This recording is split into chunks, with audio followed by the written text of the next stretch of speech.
Presidente. Feliz año nuevo. Feliz año. José Vicente Miraflores, ¿qué tal? Bienvenido de todo tu equipo. ¿Cuál fue la primera vez que tú viniste a Miraflores? ¿Cuándo fue la primera vez? La primera vez, yo como que te lo conté una vez, yo vine por ese pasillo, esto parece increíble, a buscar una caja de whisky, cuando aquí repartían whisky. ¿Tú que eres ateño? Yo no veo esas cosas. Yo era teniente y había un nuevo allá en la escuela militar, teníamos la fiesta de la elección de las reinas, y yo como era farandulero, tú sabes que yo animaba espectáculos. Entonces Lucas Rincón, que era mi capitán, hizo el contacto. Aquí había un general, creo que era jefe o subjefe de la casa militar, tío de aquel recluta. Yo vine con el recluta, el aspirante a cadete, el nuevo y salimos con una caja de whisky por ahí. La primera vez que yo vine a Miraflores. ¿Se la tomaron?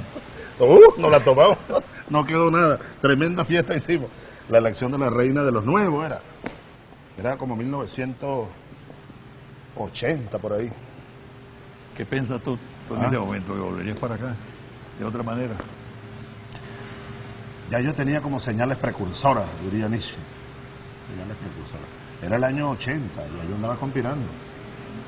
Yo en el 78 estaba reunido por allá con Maneiro, Alfredo Maneiro, Douglas Bravo. O sea que ya yo andaba como subversivo en potencia. Subversivo ya en gestación. Y después aquí mismo, recuerdo mis conversaciones con Jesús Ramón Carmona, años después, que era ministro de Carlos Andrés. Sí, cómo no. Llanero, yo lo conocí mucho en Apure. En Apure. Había sido de la izquierda, del MIR. ¿Cómo no? Y recuerdo que una vez me topé con el mismo Carlos Andrés en la oficina del... Fue el primer venezolano que habló en la Plaza de la Revolución en La Habana. ¿Sí? Sí. Y fue el que le dio la bienvenida en el aula magna a Fidel Castro. Correcto. Era el presidente de la FCU. Bueno, yo conocí mucho a Carmona.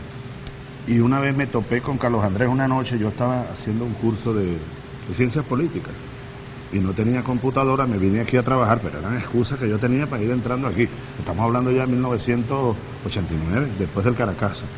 Y me consigue él, me estaba un oficial dando una clase de computadora del sistema MS2S, ¿te acuerdas? Bueno, haciendo curso de computación en la Simón Bolívar. Y de repente se abre la puerta esa que está ahí y tal, y entra, yo miro así, Carlos Andrés Pérez.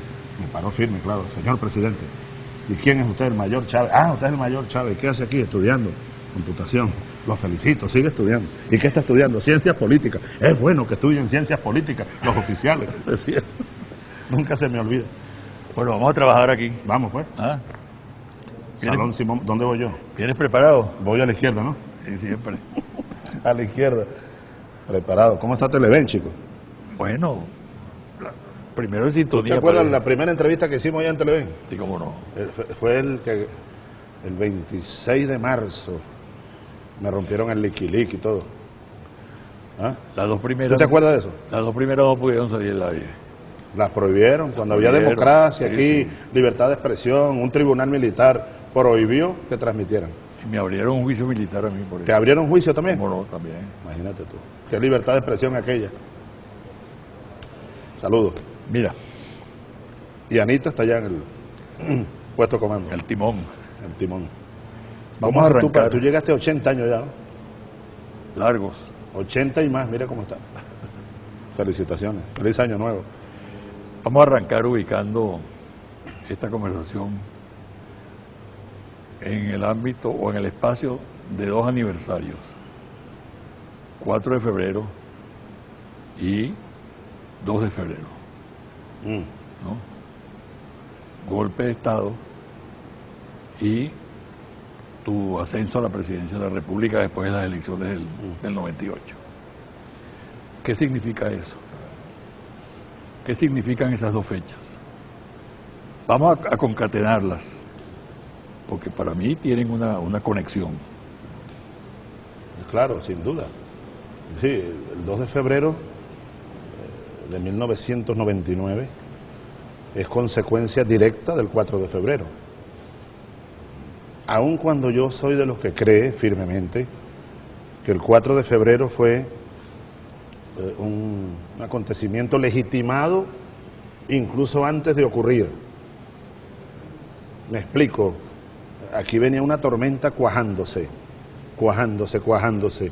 desde los 70, los 80, comenzaban los 90, salió el rayo estaba legitimado, era un rayo legítimo, fue un hecho legítimo, y además fue legitimado inmediatamente, ipso facto, por el mismo pueblo, el gran apoyo, ¿tú recuerdas? Como periodista, no sé, 80%, algo así, de apoyo a la rebelión del 4 de febrero, de un pueblo que estaba cansado, que no veía salida. Ahora, yo diría que desde ese punto de vista, el 2 de febrero, el día de la toma de posesión, después de la gran victoria del 6 de diciembre, fue como la legalización de la legitimidad revolucionaria, porque estaba legitimada la revolución del 4 de febrero, pero luego se legalizó con el triunfo electoral y el juramento aquel y nuestra llegada aquí. Podríamos hablar entonces de dos golpes de opinión. El golpe de opinión del 4 de febrero, encarnado por un sector de la Fuerza Armada que tú comandaste, y el golpe de opinión de las elecciones que culminan con la victoria electoral tuya para la posesión el 2 de febrero. Sí. Es decir, allá estuvo presente en todo momento la opinión pública, tanto en el acto militar como en el acto civil del voto, que es lo que determina tu ascenso al poder. Como decía Simón Bolívar, estamos en el Salón Simón Bolívar, mira ya el padre de la patria, la primera de todas las fuerzas es la opinión pública. De ese punto de vista, bueno, fueron golpes de opinión, Ahora, el 4 de febrero, una revolución legítima, apoyada inmediatamente por esa fuerza de la opinión pública. Y esa fuerza que se desató el 4 de febrero fue la que trajo aquí a Rafael Caldera, fue la que trajo aquí a este humilde soldado. Y yo te aseguro, estoy seguro, que lo que ocurra en el devenir de este siglo vendrá con el sello del 4 de febrero, lo que siga aconteciendo aquí, a lo largo de los años que vienen. El 4 de febrero es un hecho histórico de una gran profundidad, partió la historia en dos, pues. Pero con la participación del pueblo y de la fuerza militar. Para mí eso es determinante. El binomio Fuerza Armada, pueblo, es determinante en todo este proceso y en lo que viene también. Sin duda alguna, sin duda alguna. ¿Cómo tú haces una revolución sin el apoyo de la Fuerza Armada? ¿Cómo haces una revolución sin el apoyo del pueblo? Hoy tenemos nosotros la revolución socialista apoyada por esas dos grandes columnas, pueblo y Fuerza Armada. Y una contrarrevolución tampoco se puede hacer sin el apoyo de la Fuerza Armada. Bueno, se demostró. Se demostró, de este mismo salón salieron corriendo por allá, por ese pasillo, a la puerta trasera de la historia, tú sabes quiénes, ¿no? Los contrarrevolucionarios que pretendieron desconocer el ritmo de la historia, porque es eso, José Vicente.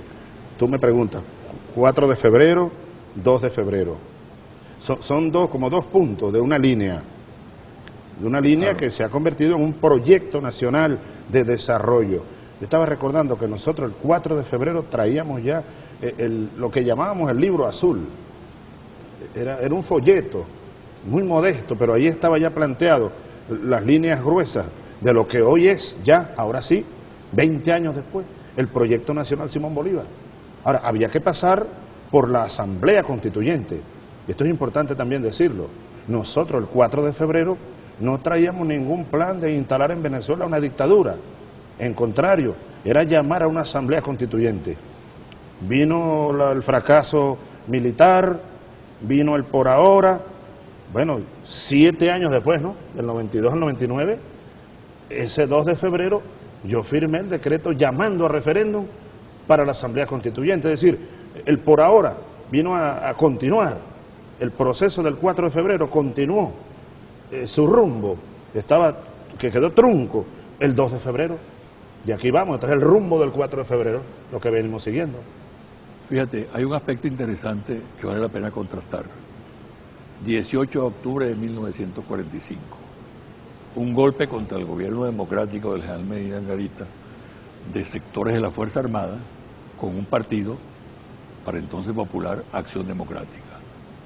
3 años después, se derrumba aquel proyecto. Yo creo que en la base de ese derrumbe estuvo la falta de cumplimiento del proyecto que se le ofreció al país, de cambio, de transformación social.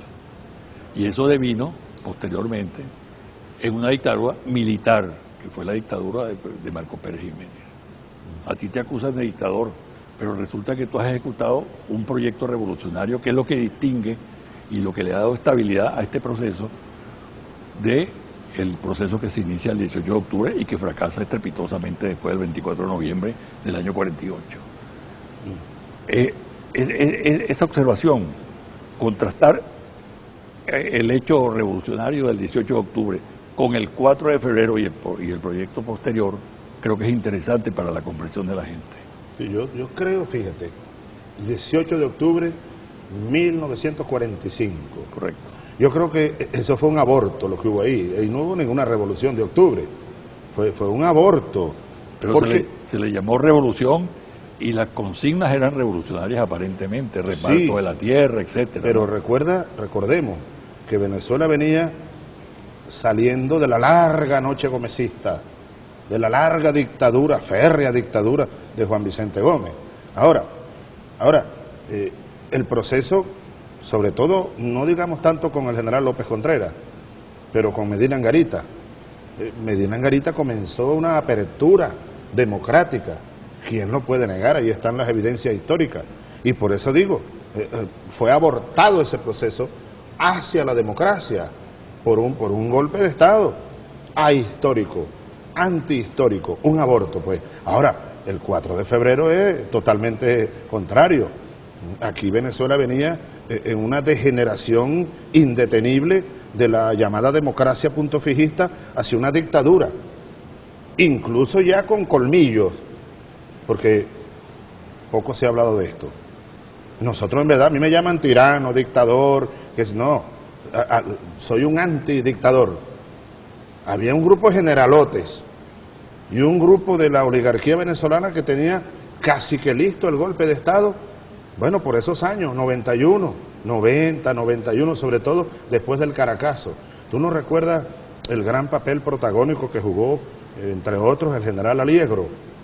Y la clase política se replegó, y luego surgió la tesis de salida de los salones de la burguesía, de los equipos de pensamiento de la burguesía. Incluso en Estados Unidos estaban ya aceptando la tesis de que en Venezuela no había más alternativa que un golpe de Estado.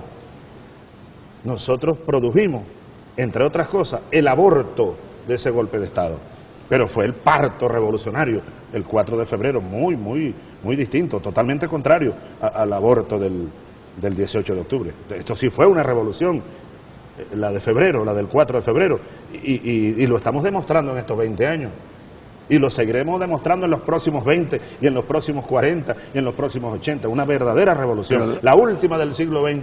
Te diría yo que la mejor demostración es la lealtad a esos principios. Es decir, si una vez que se inicia el gobierno revolucionario, a partir del 2 de febrero del 99, no se asumen los cambios como se han asumido, y no se lleva adelante el proceso de cambio, el 4 de febrero hubiera quedado relegado en la historia, porque es lo que le da legitimidad, la consecuencia del grupo que impulsó la transformación, la lealtad a unos principios. Sí, y a un programa. Exacto. Digamos, unos principios, a unas ideas, a un programa, a un proyecto más que programa. Tú sabes que, bueno, Venezuela a lo largo del siglo XIX y el siglo XX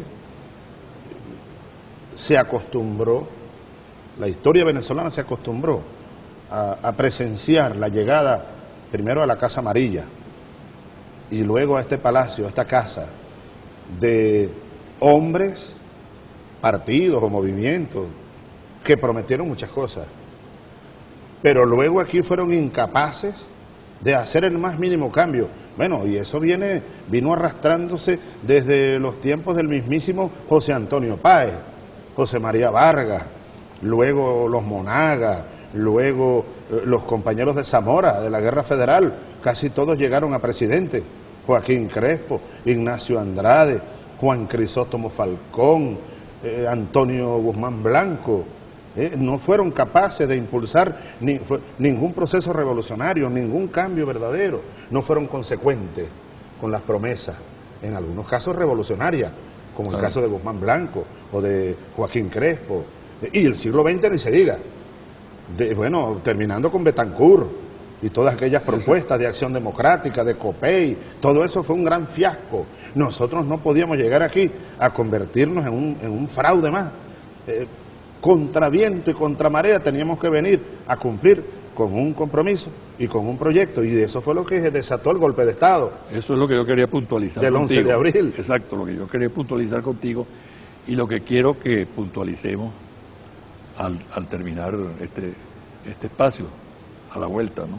Es decir, la experiencia durante esos dos recorridos, ¿no? Como la experiencia de estos dos procesos históricos, ¿qué está presente en ellos? ¿Cómo ves tú los aciertos y los desaciertos de esta etapa? Pero vamos a hablarlo al regresar de la pausa.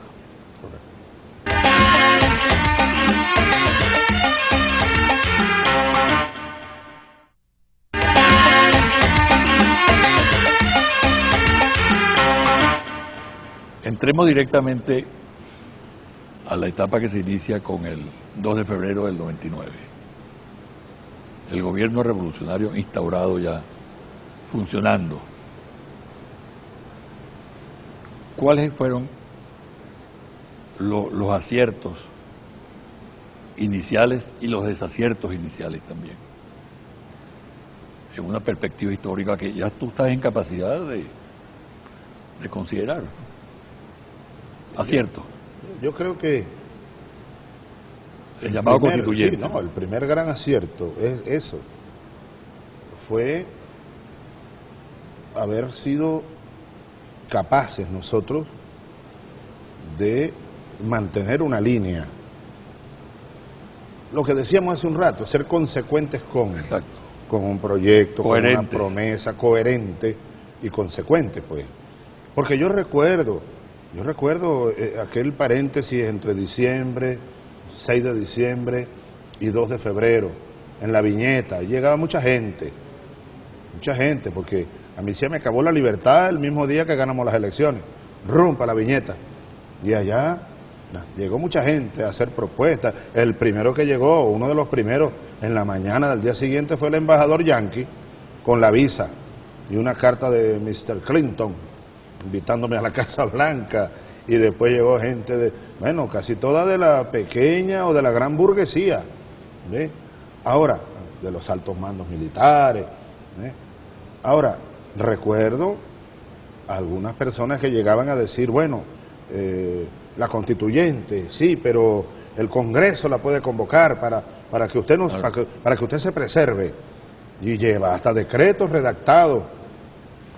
Recuerda tú que tenía mayoría Acción Democrática y COPEI en aquel Congreso, y casi todos los gobernadores eran de oposición, y la Corte Suprema de Justicia dominada por la burguesía, el poder electoral, el Estado estaba intacto, solo estaba yo ahí como una cabeza de playa, pues el gobierno que se estaba instalando. Ahora, yo creo que fue un gran acierto mantener con una firmeza, a prueba de todo, el proyecto constituyente y haber firmado el decreto contra viento y marea. Creo que fue el primer gran acierto, ¿no? ¿Tú crees que hubo claridad inicial? Yo creo que sí.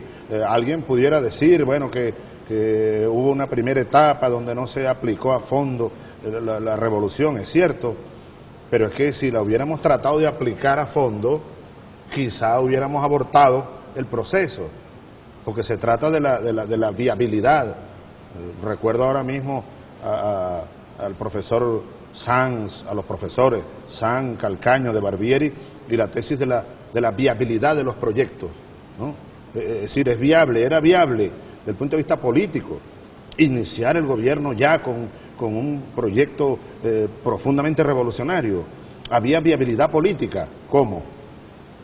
Con casi todo el Estado en contra. Había viabilidad social, había viabilidad económica, no teníamos ni recursos para pagar sueldo. ¿Podemos hablar de una concesión táctica a los poderes fácticos? No, yo creo que no, más bien fue parte de una estrategia. La primera ofensiva que teníamos que lanzar era la Asamblea Constituyente. Recuerdo lo económico que, bueno, lo dejamos casi que intacto, pero había que abrir como la brecha política al sistema, ¿no? A través de la Asamblea Nacional Constituyente. No creo que haya sido ninguna concesión, creo que estábamos estudiándonos, la burguesía criolla, el imperialismo tratando de rodearme, tratando de anularme y anularnos, y yo también, apenas con 40 años, un poquito más de 40 años, ¿no? Sí, 44, 45 años, pero ya un poco fogueado por el camino. Yo te decía que cuando vine de teniente aquí, ya yo andaba conspirando, no fui ningún improvisado. Así que estábamos como esos boxeadores en el primer round. ¿En qué momento se rompe haciéndonos el estudio? ¿En qué momento se rompe ese estatus? Bueno, se aprueba la Constitución, como tú sabes, como sabemos, y luego viene la relegitimación, la segunda victoria, y luego las leyes habilitantes que comienzan a poner el punto sobre la I, o los puntos sobre las I. La ley de tierra, acuérdate que la quemaron por ahí en la calle, la ley del petróleo. Aquí vino no sé cuántas veces el embajador norteamericano con los altos representantes de la ExxonMobil, la ConocoPhillips, la Chevron Texaco, los ingleses con, ¿cómo se llama?, la Shell y no sé cuántas más. Y entonces recuerdo una conversación de un viejo y ex amigo nuestro en su apartamento. Me dijo: Hugo, si no echas atrás las leyes habilitantes, viene un golpe. Le dije ya a punto de amanecer, le dije: los esperaré, pero yo no voy a echar atrás esto es parte de la vida, que está empeñada mi vida, ¿eh? Entonces ahí se rompió todo, pero o sea, ahí comenzó de verdad la batalla, después de los escarceos iniciales del 99, del 2000, del 2001. Se puede decir que hubo un aprendizaje en la acción. Siempre. Bueno, hay quienes, lamentablemente hay quienes, a pesar de las acciones, no aprenden. En la oposición venezolana hay varios ejemplos de ello, quienes, a pesar de lo largo del camino y de las acciones, no aprendieron o no aprenden. ¿Tú sí has aprendido? En mi caso, modestamente lo digo, siempre he tratado de aprender, de asimilar conocimiento, de asimilar experiencia, y con eso nutrir más aún esta voluntad de vivir y de luchar y de vencer, que a uno lo impulsa. Hay que aprender todos los días, uno tiene que tratar de aprender, de sacar lecciones de las más duras realidades. Ese aprendizaje suyo no es una mezcla de aprendizaje con intuición. A lo mejor tú que eres medio psicólogo, yo creo que sí. Una vez el general Pérez Arcaya, hace tiempo, él no sabía para nada que yo andaba ya en el movimiento revolucionario, pero yo le preguntaba muchas cosas y me veía, nos conseguíamos muy frecuentemente en la librería El Incendio, ahí en el Círculo Militar, o allá en el ¿cómo se llama?, en la oficina del Ministerio de Defensa, donde editaban libros, por allá en un viejo galpón. Ahí nos topábamos buscando libros. Entonces me decía: Chávez, yo lo veo a usted buscando libros y preguntando cosas. Usted fue invadido por la angustia del conocimiento. Y es verdad, hace muchos años que yo fui invadido por esa angustia y por esas ganas de aprender, esas ganas de conocer, esa voluntad de conocer. Y luego cuando sentí que estaba atrapado por esta corriente que aquí me trajo, con más razón, cuando te contaba que Carlos Andrés me consiguió por ahí estudiando computación, dando los primeros pasos, estudiando la ciencia política, es porque yo sentía necesidad de estudiar, de conocer más la ciencia política, la ciencia del gobierno. Muchos años estudiamos, y yo, bueno, lo que es el gobierno, lo que es la nave del Estado, los poderes del Estado, el derecho comparado, la estrategia militar, la estrategia política, la geopolítica, todo eso me ayudó mucho y nos ayudó mucho, bueno, a cumplir esta tarea que estamos cumpliendo. Aprendizaje, pero ¿qué más hay? Aprendizaje en la acción. Pero ¿qué más hay detrás de eso, detrás de Chávez? Porque, fíjate tú, yo sé que tú eres un estudioso, yo creo que es el presidente que ha estudiado más en ejercicio del mando. Tú te tragas los libros, te tragas todo, ¿no? Ficción, cuentos, novelas, economía, política, etcétera, ¿no? Pero eso no es suficiente. Yo conozco mucha gente que también ha estudiado y no la pega, ¿no? Es verdad. ¿No? Entonces, ¿qué hay detrás de eso? ¿Qué hay? Aparte de la vocación, aparte del deseo de gobernar, de dirigir un país. No, me estás obligando casi que a recurrir a Nietzsche otra vez. Bueno. A la filosofía, pues. Dale, pues. A la filosofía. Yo te mostraba allá en el patio de honor de armas de la Escuela Militar, aquel diario mío de 1974, y el día aquel en que llegó Carlos Andrés otra vez al patio, el día que asumía la presidencia, al día siguiente, pues, al desfile militar. Y yo, que tenía 20 años, escribí ahí, yo no sé de dónde salió eso, no recuerdo. Algún día veo al nuevo presidente y algún día me gustaría o quisiera tener la responsabilidad de llevar las riendas de la patria de Bolívar, una cosa así escribí. Es decir, Nietzsche hablaba de las señales precursoras. Yo creo que a mí me ocurrió eso, José Vicente. Y desde entonces yo me vine como que preparando, algo me impulsaba, una voluntad interna, secreta, escondida, quizás genética, bueno, no sé de dónde, pero también de cómo yo nací, dónde crecí. Yo recuerdo haber visto a Rómulo Betancourt con un liqui blanco que cruzó el Puente Páez, el río Boconó. Nos llevaron en un camión de estaca a los niños que éramos, a mirar al presidente que pasaba a entregar tierras de la reforma agraria. Si mal no recuerdo, iba con John Kennedy, que vino aquí, tú sabes, a entregar tierras. Era la Alianza para el Progreso. Yo recuerdo a unos jóvenes norteamericanos que llegaron a Sabaneta por esos años. Yo era monaguillo, te estoy hablando hace 50 años.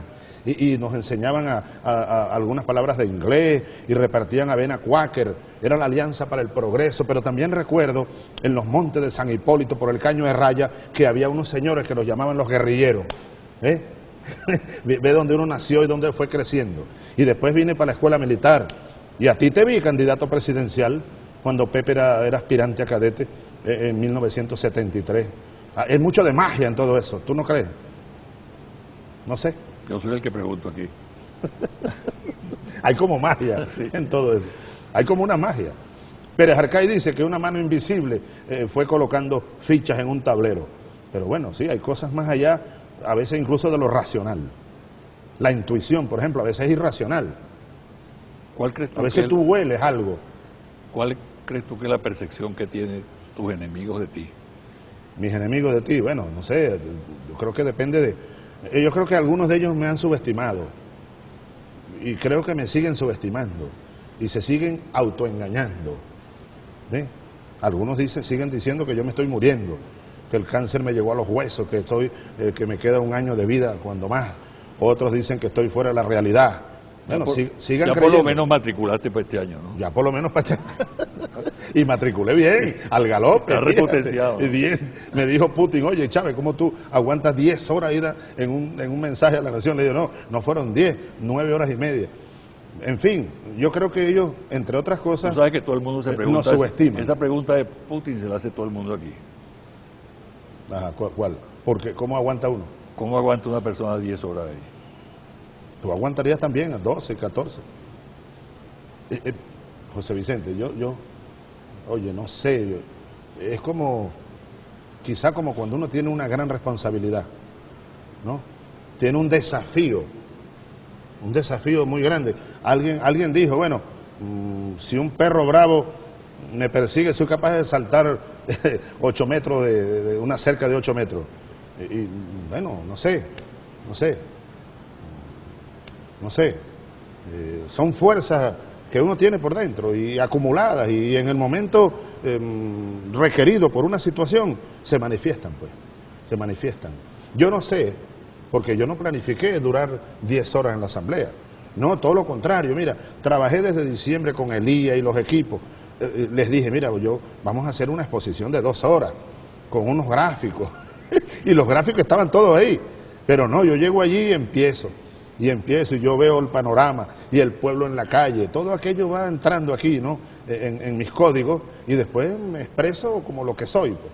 Yo creo que en la Asamblea Nacional habló Chávez, el que retornó.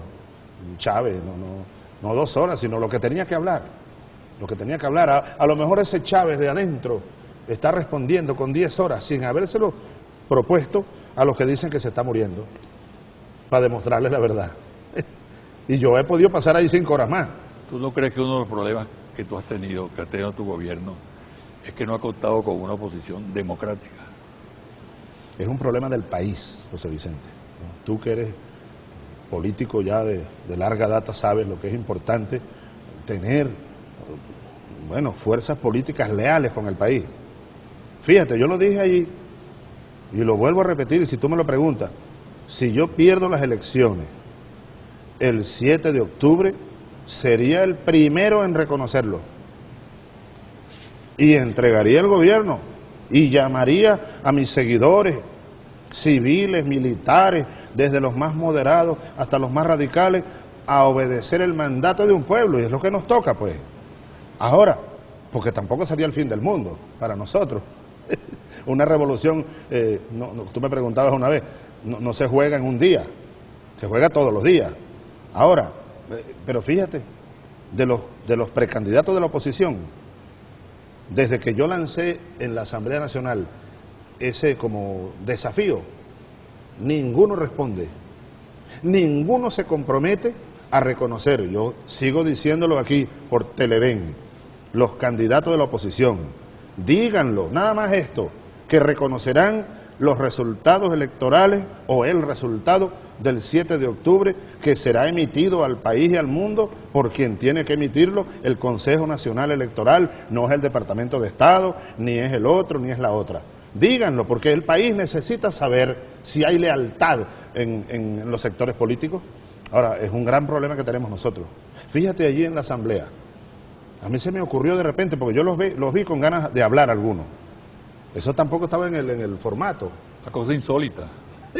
Eso rompe con la tradición. Fue como un aló presidente, pues. Yo vi a... No me imagino a Betancur o a Carlos Andrés Pérez. No es la palabra aún. Yo creo que hubieran mandado a sacar presos más de uno ahí. Betancur, imagínate tú. Ahora, entonces yo veo a algunos con ganas de hablar. Otros andaban muy sonreídos. Y entonces les di la palabra, pues está bien. Y a la otra y al otro. Ahora, ahí se les vieron las costuras. Afortunadamente ahí surgió a la luz, se evidenció una corriente de oposición que piensa políticamente, así lo creo. Otra corriente que piensa económicamente y otra que no piensa, sino que odia, y eso es peligroso. Ayer escribió Farruko Sexto una columna recomendándole a Venezuela no subestimar ese odio de algunos, porque ese odio es explosivo. Ese odio es fascista, y es uno de los factores muy peligrosos que tiene el país. Hay que llamar a las corrientes de oposición a que sean leales con el juego democrático, leales con sus seguidores, leales con el país. Vamos a hacer una pausa. Y al regresar... Estamos alargando mucho, esto va a ser como otra... Al regresar, otro mensaje. Otra memoria y cuenta. Mira, al regresar hablemos, el 12 de febrero, ¿no?, tiene la oposición un evento, unas primarias para escoger el candidato. Vamos a conversar sobre ese punto. Bien.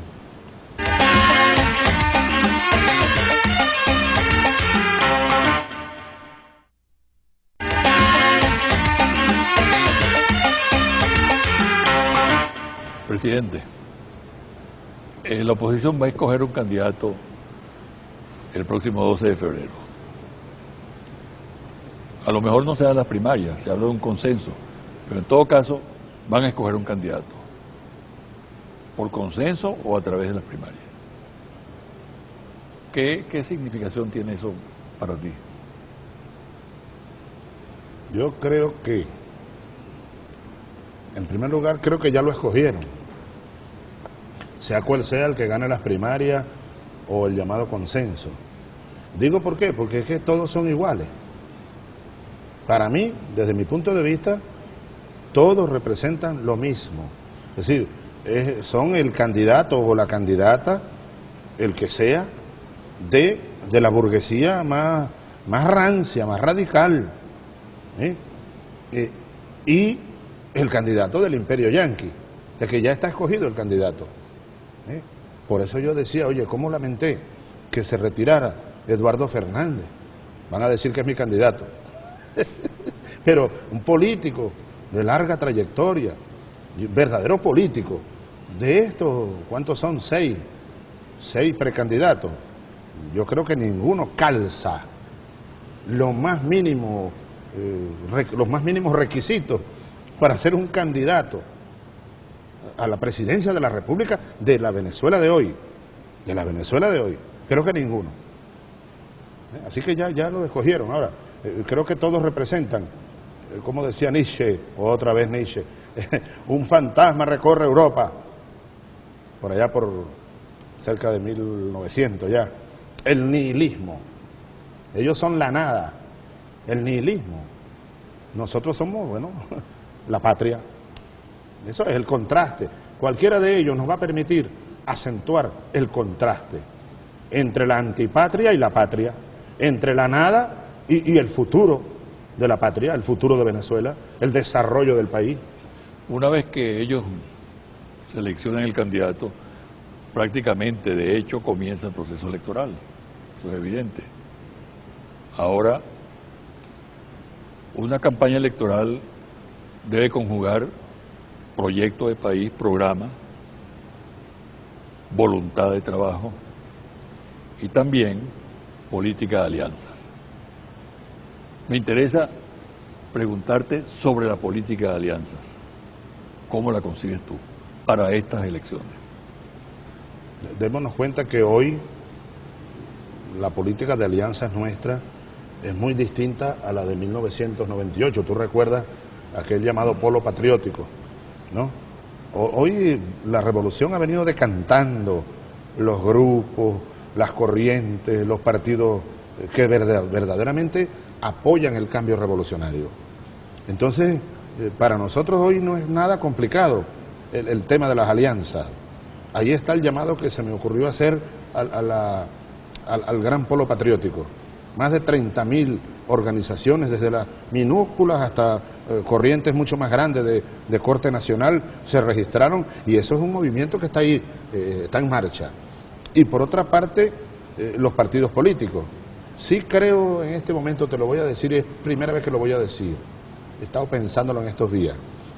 Yo creo que las organizaciones sociales del gran polo patriótico tienen una naturaleza muy diferente a la de los partidos políticos, es decir, el PSUV, el Partido Comunista, el Movimiento Electoral del Pueblo, el partido que creó la camarada Liena Ron, UPB. Entonces yo ahora quiero proponer que haya como 2 mecanismos de alianza. Uno, la alianza, vamos a llamarla partidista, ¿no? Porque ahí hay otra naturaleza, tú sabes. Tú lo sabes, tú militaste no sé en cuántos partidos, varios partidos políticos, y los movimientos sociales, bueno, que cabalgan sobre una gran diversidad y que van desde algunos moderados hasta radicales, revolucionarios, movimientos que a veces niegan incluso al Estado, y hay que discutir con ellos la necesidad del Estado social, del Estado revolucionario. Pero en fin, niegan la política también. Incluso algunos niegan la política, sí. Pero bueno, son expresiones de la sociedad que hay que respetar y hay que llamarlos y hay que incorporarlos a los grandes debates. Entonces, las capas son como medias, 2 espacios. Las capas medias de la población, o la clase media. La clase media. Siempre es un tema. Sí. ¿No? La clase una constante. Media. La clase, yo creo, de eso hacemos... Que a eso que se llama clase media, tú le has hecho una serie de señales que se han concretado también en conquistas para ellos. Y yo creo que hay que seguir dando señales y lanzar políticas. Creo que la revolución ha sido en eso, con todos los errores cometidos. Sin embargo, hemos sido persistentes en lanzar no solo señales, sino llamados, programas, demostraciones de lealtad con la clase media, con los sectores medios. Ahora, la clase media venezolana creo que cada día más debe apreciar una realidad que abre como 2 posibilidades. La clase media, en el caso de Venezuela, cuando hace alianza, entre comillas digo, alianza, o se une a la burguesía nacional y se subordina al imperio, tiende a desaparecer Ya ocurrió aquí en los años 90, los años 80, más bien, la clase media venezolana estaba desapareciendo. Ahí están todos los indicadores. Ahora, cuando la clase media se une al pueblo, y en este caso a la revolución, se fortalece. En estos años la clase media venezolana lo que ha hecho es fortalecerse. Así que yo estoy seguro que la clase media, que es una clase que piensa y que tiene generadores de opinión y grupos políticos, grupos sociales, una vez más este año lo va a demostrar. La gran mayoría va a votar por la revolución, va a seguir apostando por ella misma, va a seguir apostando por la patria, no por la colonia, porque ahí están las dos posiciones, o patria o colonia. Y como decimos el grito en las calles, como que dice Andrés Eloy Blanco, el grito del guerrillero se lo sabe la sabana. Los que quieran patria, vengan conmigo, vengan con nosotros, con la revolución. Es el camino a la patria, es la construcción de la patria. La clase media tiene que ser una clase patriótica, no enemiga de la patria. ¿Qué lectura tiene el mensaje tuyo a la Asamblea Nacional? En el sentido de que primero tú rompiste el formato tradicional al darle la palabra a representantes de la oposición. Eso, como lo dije anteriormente, es insólito. Más allá de lo formal, del gesto, ¿qué perseguías tú? ¿Cuál era el trasfondo de eso? Tú sabes que... ¿Fue una cosa espontaneísta? Sí, fue espontánea. Yo no había planificado eso ni nadie. ¿No te salió bien? Yo creo que salió bien. Sí. Y para el país creo que es una buena señal, más allá de quién salió, como dicen, ganancioso, si ellos o nosotros. Porque ellos dicen que se la comieron. Yo los leo, se la comieron. Bueno, allá ellos, ¿no? Pero fíjate que después de eso, esta semana que termina, se reunió el vicepresidente Elías Agua en mesas de trabajo con la gente del sector agrícola, de la oposición y del gobierno también, el ministro Loyo, y también con el tema de la inseguridad, que fueron dos planteamientos que se hicieron allí a través de voceros de la oposición, y tú lo recogiste, ¿no? Es decir, que sí se tradujo en algo concreto. Claro, pero como estoy dispuesto a recoger, José Vicente, cualquier crítica, cualquier aporte, cualquier idea, bueno, que uno vea, que uno sienta y que uno perciba que es seria, que tiene argumentos, que está sustentada en argumentos, es decir, que sea racional. Cuando Irán Gaviria, el diputado Gaviria, bueno, toma la palabra, yo le doy la palabra. Que fue tu embajador en Francia, ¿no? ¿Ah? Por cierto, fue tu embajador en Francia. Fue mi embajador en Francia y fuimos buenos amigos. Incluso me saluda y me dijo, Hugo, Irán, ¿cómo estás? Y la familia. Bueno, y no somos venezolanos. A mí me encantó eso, ¿sabe? Que Irán me dijera Hugo, ahora lo van a crucificar porque yo estoy diciendo esto. Ojalá que no. Pero bueno, ojalá se imponga la razón. Tú no ves que yo incluso vi a Velázquez, que estaba por allá, Andrés Velázquez, y le digo, Andrés, no te molestes conmigo, tú te acuerdas cuando tal y tal. Y Pablo Medina, que anda diciendo que Chávez hay que tumbarlo, hay que sacarlo por las buenas o por las malas. Bueno, está bien, pero Pablo fue un gran amigo. Y cuando yo digo eso es que estoy abriendo el corazón, José Vicente. Estoy hablando desde el corazón, ni siquiera desde la razón, desde el corazón. A quienes fueron viejos compañeros y que yo considero que deberían estar aquí. Deberían estar aquí. No se les dio ninguna razón para terminar dando lástima, como algunos dan al lado de los adecos, de los copellanos, de quienes asesinaron en algunos casos a viejos camaradas y viejos compañeros. Es decir, yo les tiendo como el camino. Permíteme, esto va a sonar un poco, quizá no va a sonar muy bien, pero yo, desde mi corazón, quizá les tiendo el camino de la salvación, porque debe ser muy triste. Después de haber recorrido un camino revolucionario, dígame Pablo, ¿cuántas peripecias vivimos juntos? Ahora, ver a Pablo ahí, a mí no deja de darme hasta tristeza, conociendo la trayectoria. Mira, la primera vez que yo me reuní con Alfredo Maneiro, estaba ahí Pablo Medina, que Pablo era como un ayudante Maneiro, andaba con él, cargaba una pistolita cuidando al hombre. Todavía andaba clandestino Alfredo. Estaban fundando la causa R. No, ya no andaban clandestinos, no, ya existía la causa R. pero andábamos, bueno, yo sí andaba clandestino, yo era el clandestino, no era él, yo era teniente, Rosa Virginia, que acaba de venir por ahí con el gallito, que tiene ya más de 30 años, no caminaba todavía, la cargó Maneiro y la cargó Pablo, comimos, Nancy, mi esposa entonces, la madre de mis hijos mayores, nos preparó un espagueti, comimos ahí en un apartamentico escondido, y entonces ver a Pablo ahí dando lástima, entonces yo quizás desde el corazón tiendo la mano. Ahora, tú recuerdas que ese yo... mensaje tuyo, eso que estás repitiendo, contrasta con la acusación o el señalamiento que te hacen que tú adelantas una política de odio. ¿Cuál odio? A mí bueno, por eso te digo. Claro, ¿no? El odio lo tienen otros, pero claro, es una vieja estrategia o estratagema de algunos sectores de acusarnos a nosotros, bueno, desde el imperio. Tú no ves que a nosotros nos acusan de ser los agresores, cuando somos los agredidos. Nos acusan de la dictadura cuando somos más bien enemigos de la dictadura y hemos evitado aquí la dictadura, hemos barrido aquí una dictadura, la de Carmona. Entonces yo soy el dictador, yo soy el enemigo de la democracia y el primer presidente, como tú sabes, que convocó a un referéndum nacional aquí, el hijo de Sabaneta, el arañero de Sabaneta, y a otro referéndum. ¿Cómo fue que dijo Lula un día? Le preguntaron, ¿cómo usted es amigo de ese tirano Chávez? Y dijo Lula, ese gran compañero por allá en Europa, ante muchos intelectuales, ¿qué dictadura de Chávez? Si más bien en Venezuela hay exceso de democracia, todos los años hay elecciones, y cuando no hay, Chávez las inventa. Entonces, esa es la realidad, no hay ningún odio. Yo hablo con el corazón y, si me lo permite, con el amor. Como dijo el Che, el revolucionario está inspirado siempre por un acto de amor, el verdadero revolucionario. Cristo.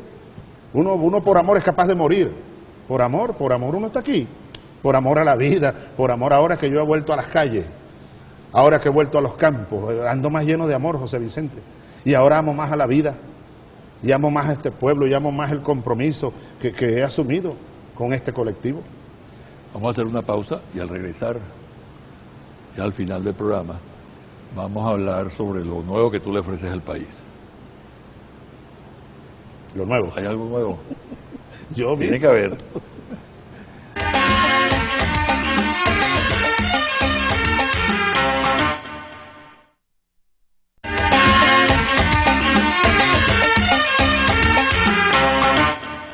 ¿Qué le ofreces de nuevo al país? ¿Consolidar los logros o profundizar la política de cambio? Fíjate, yo no tengo muy claro, José Vicente, lo que le ofrezco al país. Pues. Claro, la campaña no ha comenzado, pero bueno, esto es como un adelanto, ¿no? Claro. Un adelanto. En primer lugar, en estos años hemos venido logrando un conjunto de elementos. Tú decías consolidando. Venimos consolidando. Es un proceso, pues, que viene de menos a más. Por ejemplo, en lo económico, solo una cifra, el crecimiento del Producto Interno Bruto, es decir, la economía real, pues, en 333%, de 90.000 millones de dólares, cuando llegamos a 300.000 millones de dólares el Producto Interno Bruto. En lo social, la disminución de la pobreza, la pobreza extrema en 70%, la pobreza general en más del 50%. Estos son casi 10 millones de personas que o salieron de la pobreza extrema y pobreza general o no cayeron, porque hubieran caído en la pobreza si el ritmo del país hubiera seguido siendo el mismo. Lo social, lo económico, la estabilidad política. Alguien me decía hace poco o escribió, creo que tú me comentaste, oye, ¿cómo es que tú vas a cambiar al mismo tiempo al ministro de la Defensa, al ministro de Interior y Justicia, al vicepresidente, y me faltó quién, y el canciller?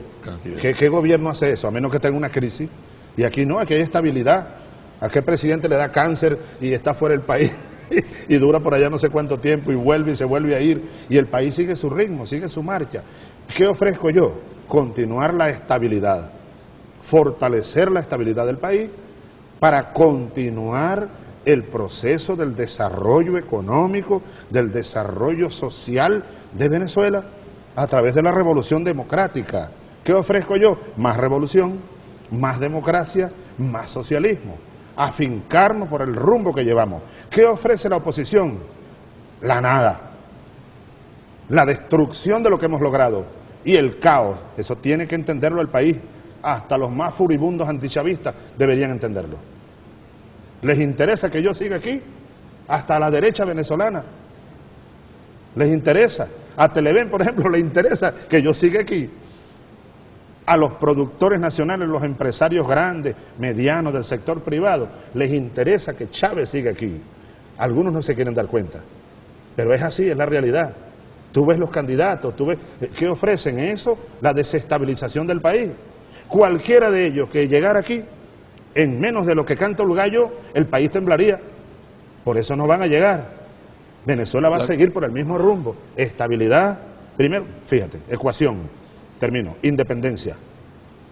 De la independencia, la estabilidad. Sobre la estabilidad, el desarrollo. Y más allá, la grandeza del país, los grandes objetivos del proyecto nacional, en lo social, en lo económico, en lo político.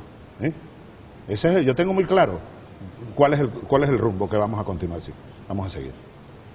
Pero algunos dicen que tú estás robando el país. ¿Quién dice? Lo dijeron. Ah, bueno, está bien. Un poco como dicen, allá va el ladrón, agárrenlo, pero es el ladrón el que está gritando. ¿Quién robó al país de verdad? Yo lo que pasa es que no quise responder como desde dentro me mandaba el galopar de Maizanta. No personalicemos, ¿no? No, porque estamos en la asamblea ya, claro. Etcétera. No. Pero realmente, ¿quién robó a quién? Yo pertenezco al club de los saqueados. Millones y millones durante siglos. Esa historia es vieja desde Bolívar. La burguesía venezolana saqueó al pueblo venezolano, lo robó la patria, y lo que quedó lo entregó al imperio, al imperialismo.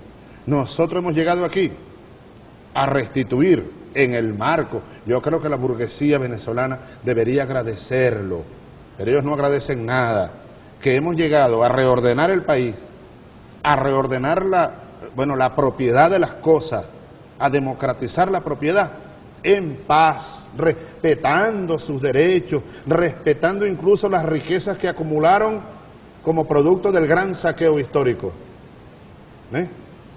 Deberían agradecerlo, pero en verdad el pueblo fue el saqueado. La burguesía es la que robó a este pueblo y lo saqueó y le quitó casi todo. ¿Cuál es el riesgo de apostar el destino de una revolución en una elección? Ese riesgo creo que no existe. Me ha preguntado eso varias veces. ¿Te refieres al 7 de octubre? Claro, pero fíjate. Y te lo pregunto porque mucha gente se lo pregunta. Sí, pero ¿cómo te lo digo yo?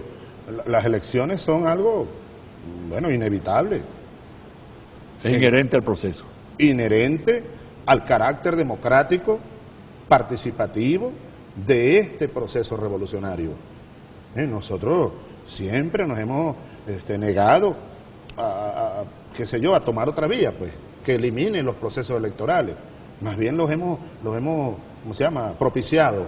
Y ahí está la Constitución, el referéndum, las elecciones locales, regionales, asambleas de vecinos, asambleas comunales, hasta la elección del presidente. Ahora, en el caso nuestro, José Vicente, ¿cómo lo veo yo? No es que la revolución bolivariana se esté jugando su destino en un día, no. El día de las elecciones, no. Yo soy de los que cree que el destino de la revolución bolivariana se juega todos los días. Desde que me levanto, ahora tengo la costumbre de levantarme temprano, acostarme más temprano, un poco cambiando de hábitos de vida, después de lo que he pasado, ¿no? Para cuidarme más, cuidarme. Ayer hablé con Cristina, te estás cuidando, todo el mundo, cuídate. Entonces, todos los días de este mundo se está jugando el destino de la revolución bolivariana. No es el día de las elecciones. Claro, ese es un día muy importante. Nosotros estamos obligados a la victoria, y además a una gran victoria. Por eso yo voy a buscar ganar, por lo menos, si las elecciones pasadas ganamos con 63%, mira que yo voy a luchar duro para buscar el 70% y esos 10 millones de votos. Ese va a ser el techo, la gran meta, para que no quede ninguna duda. Pero aquí volvemos entonces a lo que se plantea con motivo del silencio que guarda la oposición cuando tú la emplazas a que diga que respetará el resultado. Porque se abre paso en este momento, no solamente con respecto a Venezuela, también en toda la región y en el mundo incluso, se abre paso una peligrosa doctrina, vamos a llamarla así, doctrina, que es denunciar fraude cuando los factores de poder pierden una elección y ganan las fuerzas democráticas y populares.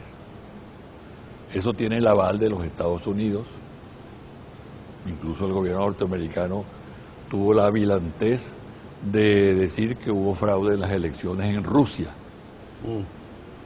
Calificaron de fraudulentas las elecciones en Nicaragua cuando ganó Ortega con el 62%. Cuestionaron la elección de Cristina Kirchner.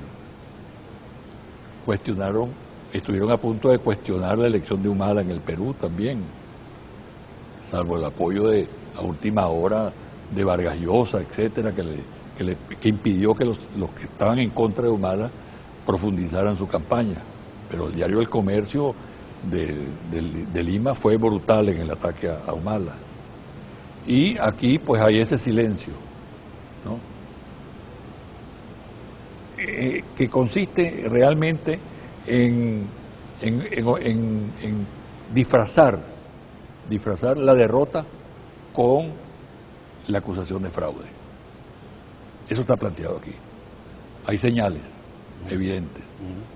Hay sectores que lo plantean, sectores que cuestionan al árbitro, al Consejo Nacional Electoral, sectores que dicen que a la Fuerza Armada. A la Fuerza Armada, y de eso vamos a hablar enseguida, ¿no? ¿Qué piensas tú de eso?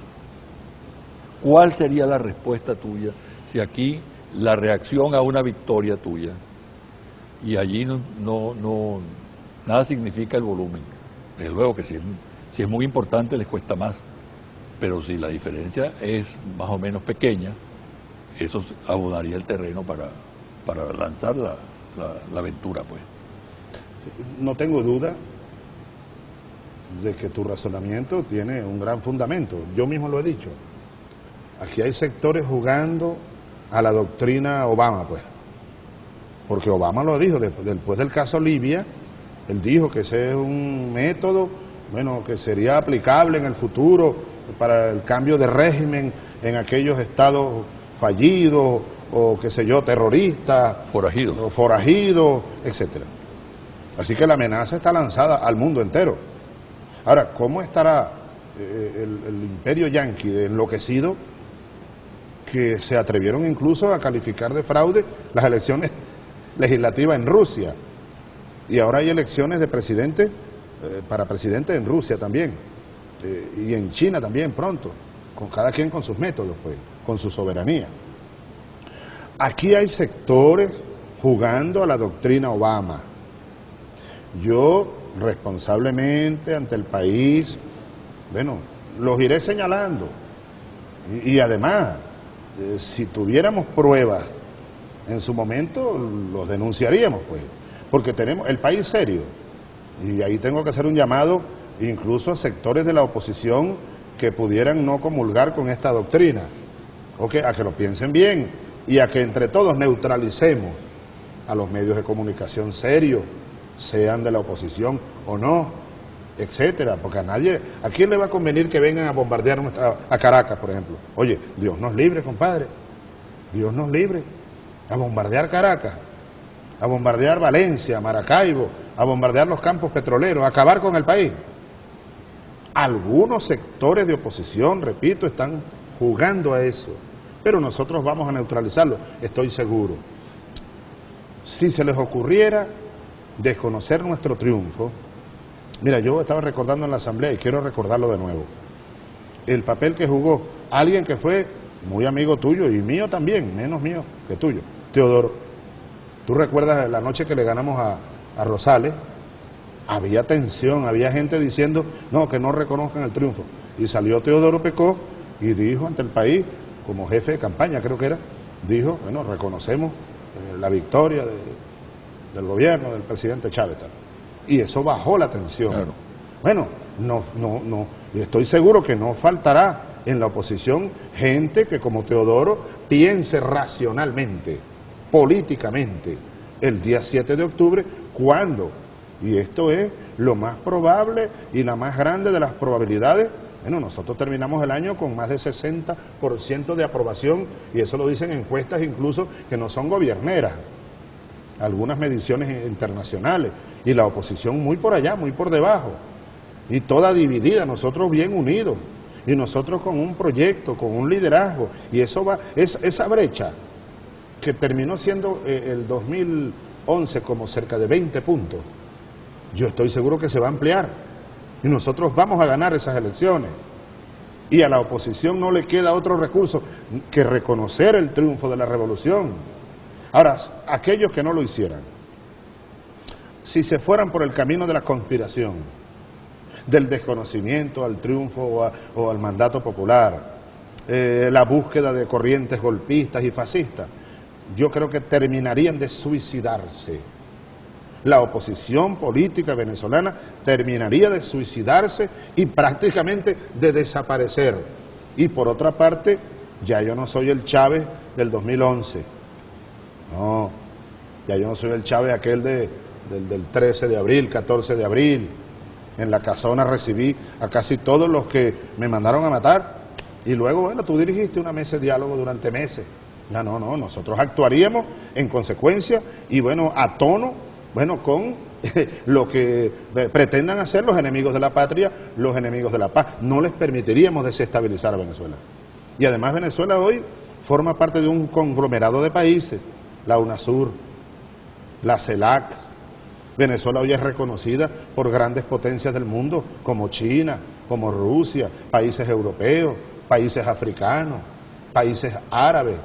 Hoy la Venezuela de hoy no es la Venezuela del siglo pasado, aislada, solitaria, debilitada. No. Ni el pueblo de hoy es el pueblo dormido, dividido, de hace 20, 30 años atrás, ni la Fuerza Armada venezolana es la Fuerza Armada de hace 10 años atrás. Ha cambiado mucho el país. No van a poder desestabilizarlo. Pero lo intentan y fíjate, yo quiero traer aquí un argumento que creo que es importante, ¿no? Están asumiendo el tema militar. Y yo creo que una oposición tiene derecho a manejar el tema militar en un Estado democrático. Pero cuando el tema militar se asume a manera de intriga, sediciosamente, para sondear en el seno de la institución tendencias que puedan desestabilizar un país, un Estado de Derecho, como es el venezolano, entonces se prenden las alarmas, indudablemente. Con motivo de la designación del nuevo ministro de la Defensa, el general Rangel Silva, se ha desatado una campaña feroz, personalizada en él, ¿no? Un oficial que a mí me merece todo respeto, considero que es un hombre probo, honesto, un profesional eficiente y capaz, y un hombre leal al presidente de la República, que es el comandante en jefe, leal al Estado y a la nación y al pueblo venezolano. Un diario que es vocero de la oposición tituló recientemente con lo siguiente: Chávez quiere aparentar que el afán le es leal como Rangel Silva. ¿Qué piensas tú de eso? Bueno, ese diario creo que es el mismo que llamó a la batalla final en Miraflores. Y es parte, bueno, es vocero de la oligarquía que se equivocó, pero de cabo a rabo, el 11 de abril. El 11 de abril, pues, ellos pensaron que tenían el mandado hecho porque lograron reunir más de 100 generales y almirantes. Es decir, un batallón de generales y almirantes, un batallón. Pero ese batallón de generales y almirantes no logró alzar ni un pelotón de soldados. Entonces, sigue equivocándose la burguesía venezolana si cree, y hoy se equivoca más que ayer, que va a conseguir en la Fuerza Armada venezolana una corriente que lo apoye. Hoy más que nunca la Fuerza Armada está unida, el general en jefe Rangel es un hombre digno, como tú has dicho,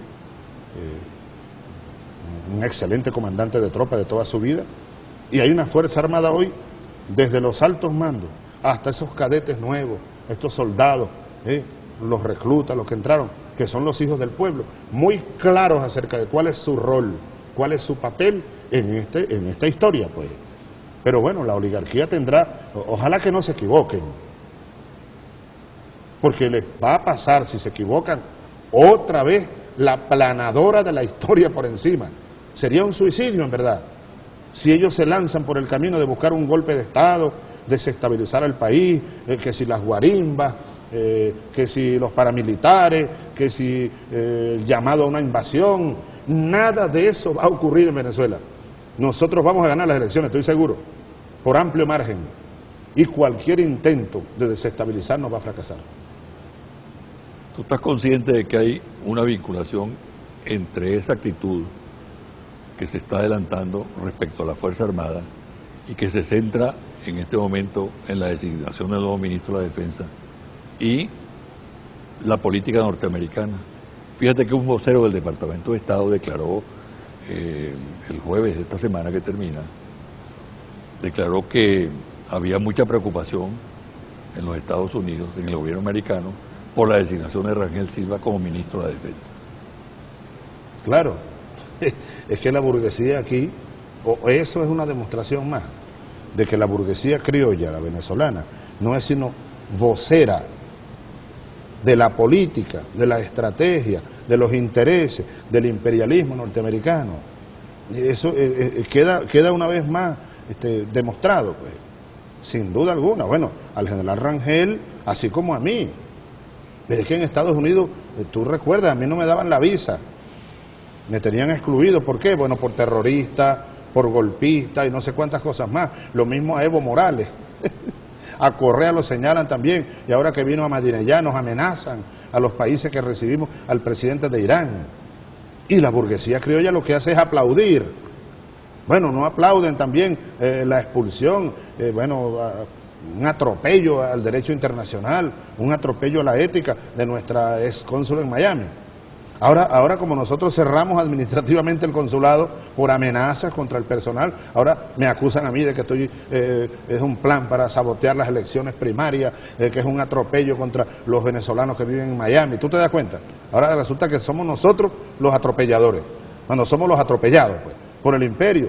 Ahora, por eso es que esta burguesía, cada día, José Vicente, tiene menos argumentos, no tiene liderazgo, y más nunca va a poder llegar a gobernar este país. A este caserón, a este viejo caserón, más nunca volverán, porque esas son demostraciones de que ellos significarían, la perdición de todo lo que huela a patria, a honestidad, a progreso, a futuro. Mira, yo te iba a preguntar por tu salud, pero ya veo que no necesito hacer esa pregunta, ¿no? Te veo tan vital, con un trabajo quizá excesivo, ¿no? Verdaderamente repotenciado. ¿Tú crees que es excesivo? Creo que sí. Yo no soy médico, pero... ¿no? Bueno. Me han dicho eso. Tengo que estar revisando siempre los horarios, en todo los ritmos. Hay sectores que apuestan a que tú no puedas emplearte a fondo en una campaña tan exigente como la que viene. Bueno, están apostando en falso. Están apostando en falso. Si más bien estamos comenzando el año, y tú mismo lo has dicho, y yo creo que sí, en algunos casos arranqué muy rápido, ¿no? El año arrancó como muy rápido, y entonces tengo que estar como alando las riendas, frenando un poco, porque tengo mucha vitalidad, ¿verdad? Y tengo muchas ganas, y a veces incluso se me olvida por lo que pasé, como que nunca hubiera ocurrido lo que ocurrió. por los 6 meses que pasé, y las 2 operaciones, y todo aquello terrible, pues, se me olvida muchas veces, tengo que recordarlo, o me lo tienen que estar recordando.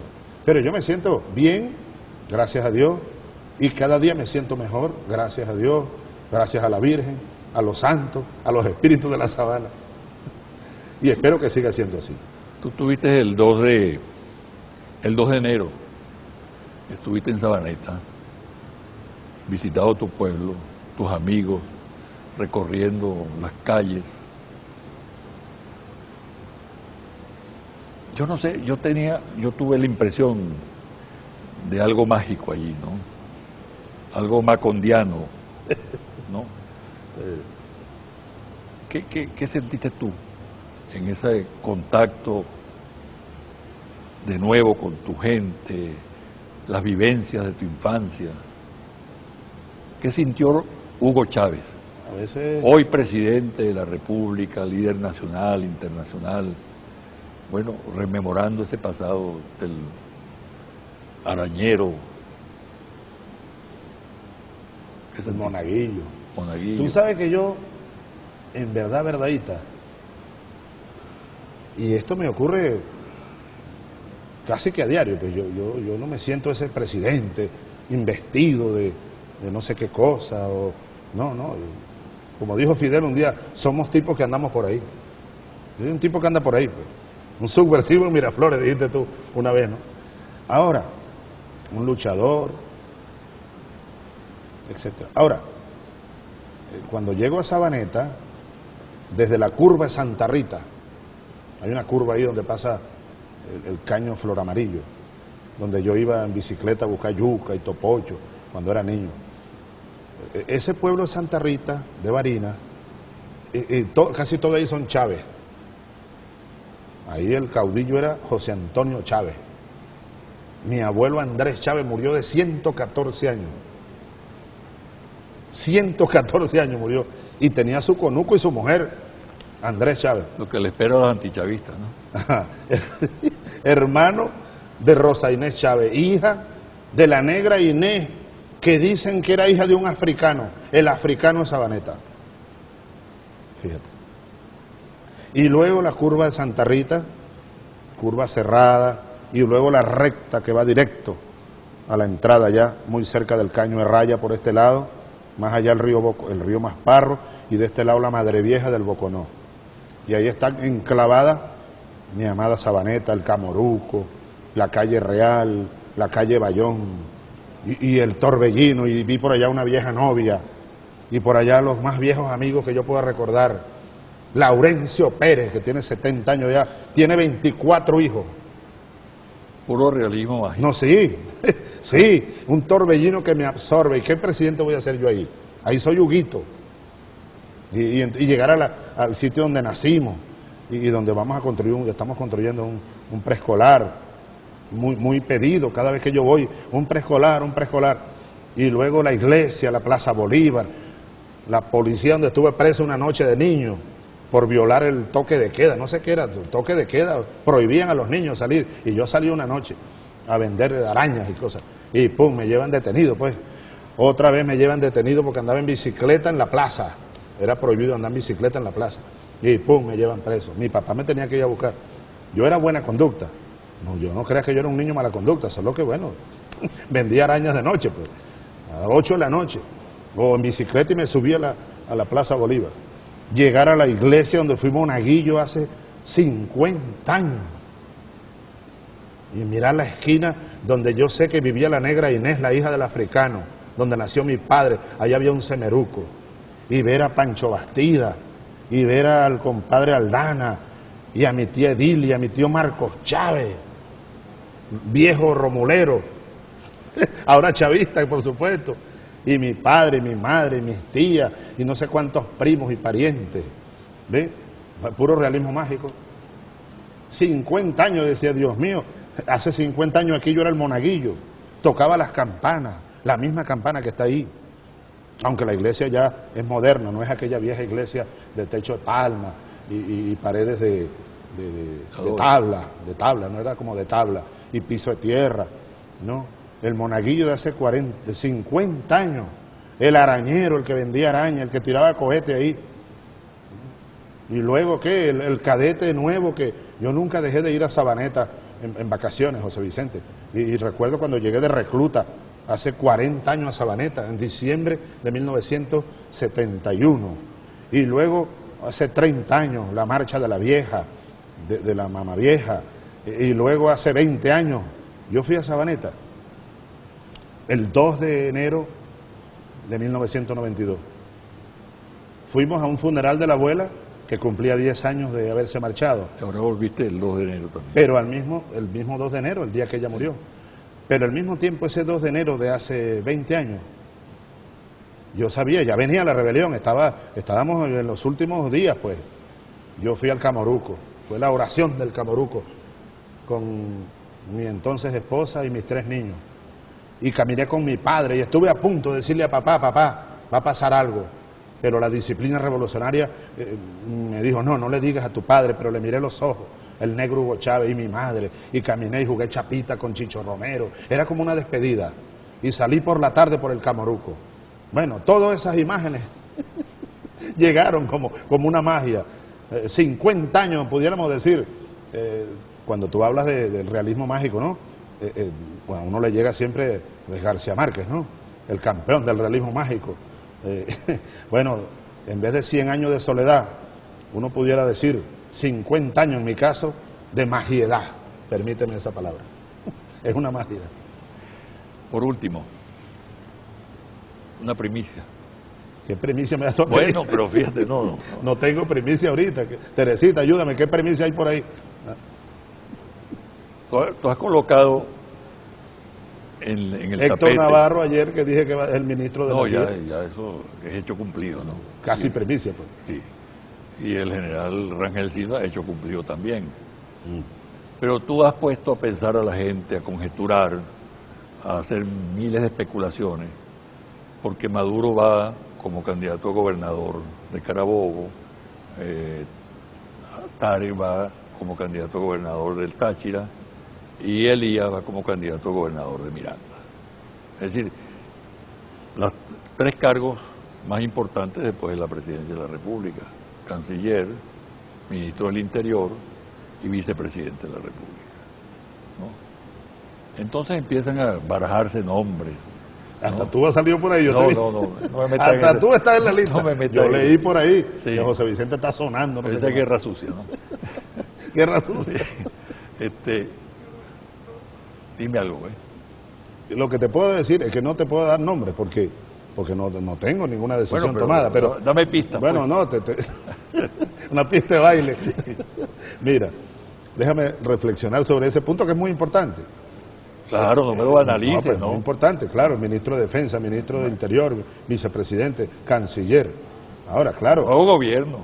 Se cayó el gobierno, sí. Cayó el gobierno. Ahora, y Chávez candidato a la presidencia. Sí. Ahora fíjate, estos compañeros son grandes compañeros, pues, y grandes líderes. Yo estoy seguro que van a ganar en los 4 estados en diciembre, claro, pero faltan 11 meses todavía, ¿no? Falta bastante tiempo. Yo creo que ellos van a estar en su cargo hasta mediados de año. Sí, faltan unos 5 meses por lo menos, así que yo no me he dado a la tarea. Pero tú no das puntadas sin dedal, como decían antes, ¿no? Justamente, ¿por qué con tanta anticipación tú anuncias eso? ¿Por qué con tanta anticipación? Bueno, para que ellos se vayan preparando, para que su nombre vaya calando allá en las regiones, por ejemplo, Tarek, el Aizami, Nicolás en Carabobo, ¿no? Son estados muy importantes, tú ves, Miranda, para recuperar esos estados. General Mata en Nueva Esparta. Tú ves que son todos los estados, todos esos estados están en manos de la oposición y tenemos que recuperarlos. Táchira, el Carabobo, Miranda, Nueva Esparta, el Zulia, bueno, el caso de Francisco Arias Cárdenas, ¿no? Es decir, son candidaturas lanzadas. Está muy bien en las encuestas. Sí, muy bien. Y tú vas a ver a Nicolás allá en Carabobo, cuando empiece a jugar Nicolás allí, y todo el partido, y el Gran Polo Patriótico, y Elías en Miranda, y Mata allá, todo. Ahora, Claro, primero tenemos que ganar las elecciones presidenciales, pero es muy temprano todavía, en verdad. Déjame tomar un tiempito para pensarlo con calma. Son cargos de mucha importancia, ¿no? Algunos dicen que es que yo me cansé de Nicolás, que lo voté, o que estoy votando a Elías. Bueno, son las especulaciones, pero ¿cómo hace uno en un país donde hay libertad de especulación, libertad de expresión plena? Pero yo no, calma, ¿cómo que dijo? ¿Quién fue? López Cordura. Calma y cordura. Calma y cordura. Calma y cordura, que en su momento anunciaré los nuevos vicepresidentes o vicepresidentes. Pero me das la primicia. ¿A ti? En ese momento. Bueno, está bien. Te la daré. Muchas gracias. Bueno, José Vicente. Mucha suerte, gracias. Larga vida. Pero tú estás sonando ahí. Estás en la lista, no. Guerra sucia. ¿Ah? No, gracias. 80 años, mira cómo está. Muchas gracias. 80 años, parece que tuviera 40. Esto gracias. Sí es televisión. Gracias.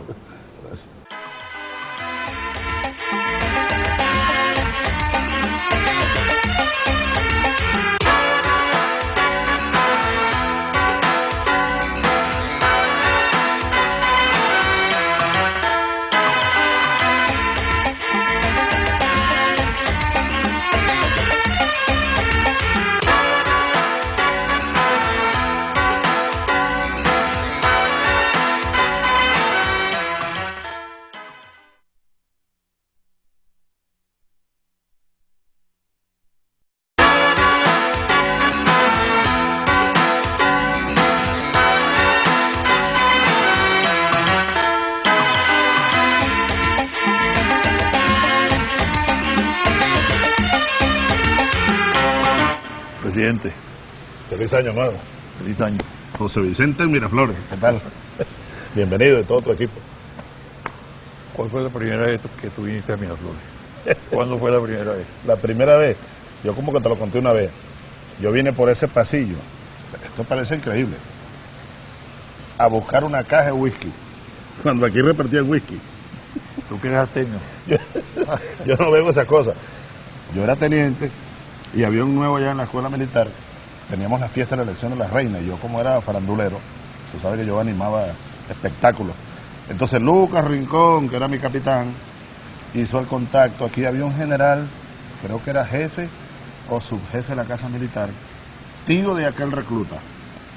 Yo vine con el recluta, aspirante a cadete, el nuevo y salimos con una caja de whisky por ahí. La primera vez que yo vine a Miraflores. ¿Se la tomaron? Nos la tomamos, no quedó nada. Tremenda fiesta hicimos. La elección de la reina de los nuevos era como 1980 por ahí. ¿Qué piensas tú en ese momento? ¿Que volverías para acá de otra manera? Ya yo tenía como señales precursoras, diría Nietzsche. Señales precursoras. Era el año 80, ya yo andaba conspirando. Yo en el 78 estaba reunido por allá con Maneiro, Alfredo Maneiro, Douglas Bravo. O sea que ya yo andaba como subversivo en potencia. Subversivo ya en gestación. Y después aquí mismo, recuerdo mis conversaciones con Jesús Ramón Carmona, años después, que era ministro de Carlos Andrés. Sí, cómo no. Llanero, yo lo conocí mucho en Apure. En Apure. Había sido de la izquierda, del MIR. No. Y recuerdo que una vez me topé con desconocer el ritmo de la historia, porque es eso, José Vicente. Tú me preguntas, 4 de febrero, 2 de febrero. Son como dos puntos de una línea.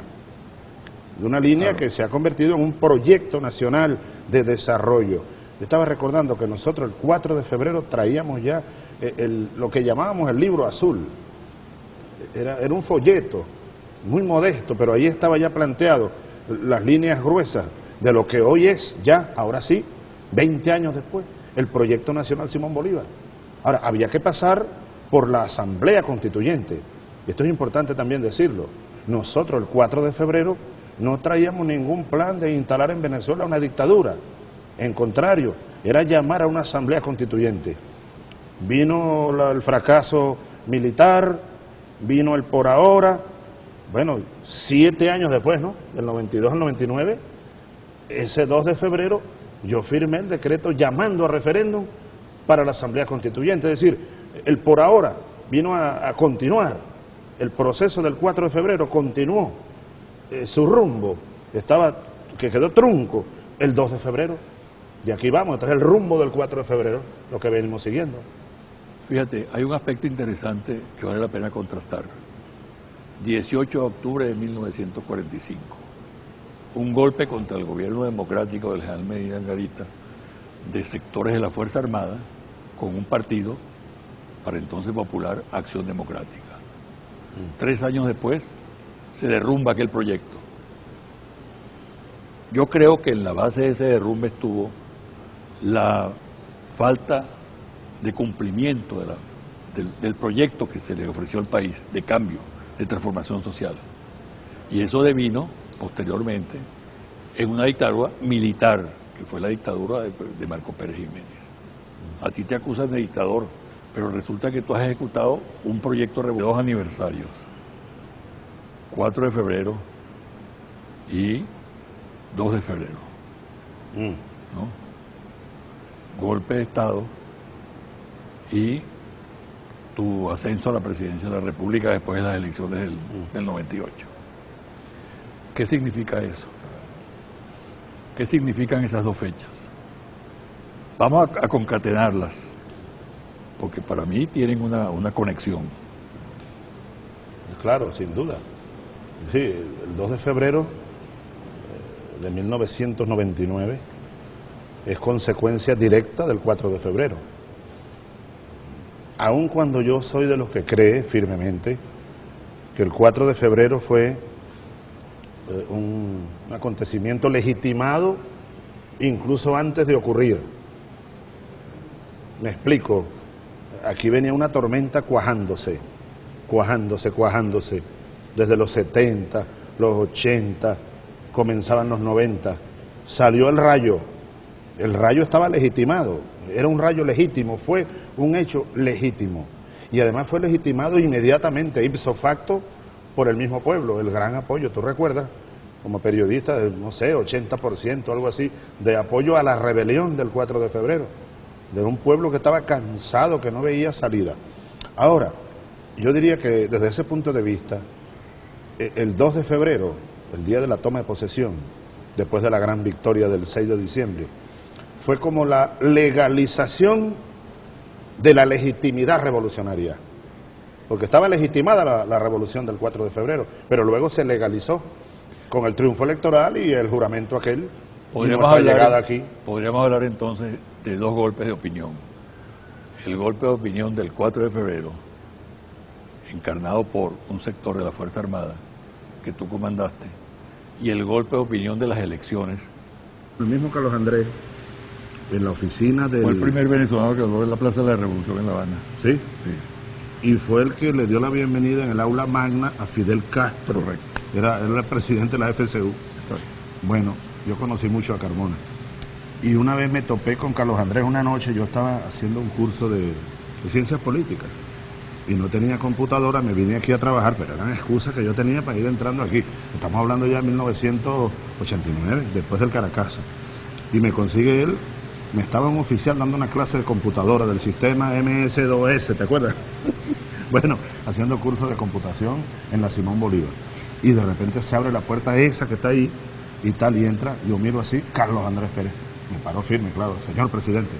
¿Y quién es usted? El mayor Chávez. Ah, usted es el mayor Chávez. ¿Qué hace aquí? Estudiando computación. Lo felicito, sigue estudiando. ¿Y qué está estudiando? Ciencias políticas. Es bueno que estudien ciencias políticas los oficiales, decía. Nunca se me olvida. Bueno, vamos a trabajar aquí. Vamos, pues. ¿Ah? Salón Simón, ¿dónde voy yo? ¿Vienes preparado? Voy a la izquierda, ¿no? Sí, siempre. A la izquierda. Preparado. ¿Cómo está Televen, chico? Bueno, primero en sintonía. ¿Te acuerdas la primera entrevista que hicimos allá en Televen? Sí, cómo no. Fue el 26 de marzo. Me rompieron el liquiliqui y todo. ¿Ah? Las 2 primeras. ¿Tú te acuerdas de eso? Las 2 primeras no pudieron salir al aire. Las prohibieron. Cuando había democracia aquí, libertad de expresión, un tribunal militar prohibió que transmitieran. Y me abrieron un juicio militar a mí por eso. ¿Te abrieron juicio también? Cómo no, también. Imagínate tú. Qué libertad de expresión aquella. Saludos. Mira. Y Anita está allá en el puesto comando. El timón. El timón. Vamos a arrancar. Tú llegaste a 80 años ya, ¿no? Largos. 80 y más, mira cómo está. Felicitaciones. Feliz año nuevo. Vamos a arrancar ubicando esta conversación en el ámbito o en el espacio que culminan con la victoria electoral tuya para la posesión el 2 de febrero. Sí. Es decir, allá estuvo presente en todo momento la opinión pública, tanto en el acto militar como en el acto civil del voto, que es lo que determina tu ascenso al poder. Como decía Simón Bolívar, estamos en el Salón Simón Bolívar, mira ya el padre de la patria, la primera de todas las fuerzas es la opinión pública. De ese punto de vista, bueno, fueron golpes de opinión, Ahora, el 4 de febrero, una revolución legítima, apoyada inmediatamente por esa fuerza de la opinión pública. Y esa fuerza que se desató el 4 de febrero fue la que trajo aquí a Rafael Caldera, fue la que trajo aquí a este humilde soldado. Y yo te aseguro, estoy seguro, que lo que ocurra en el devenir de este siglo vendrá con el sello del 4 de febrero, lo que siga aconteciendo aquí, a lo largo de los años que vienen. El 4 de febrero es un hecho histórico de una gran profundidad, partió la historia en dos, pues. Pero con la participación del pueblo y de la fuerza militar. Para mí eso es determinante.